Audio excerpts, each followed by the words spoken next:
যারা আপনার নাম অনেকবার বলেছি, স্বাস্থ্য বিষয়ক সম্পাদক আপনাকে অনেকবার বলেছি, আপনাকে র্যালি থেকে হবে, আপনাকে বুঝতে হবে, বারবার বারবার বলবে না। যে 7 নভেম্বর সংগ্রামী নেতৃবৃন্দ, আমাদের র্যালি সবাই শান্তিপূর্ণভাবে দাঁড়িয়ে যান। মহিলাদের জায়গা আপনাদের মহিলারা র্যালি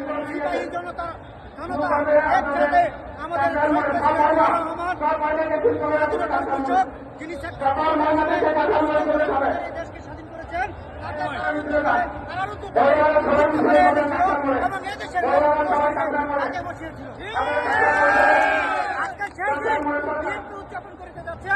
আমরা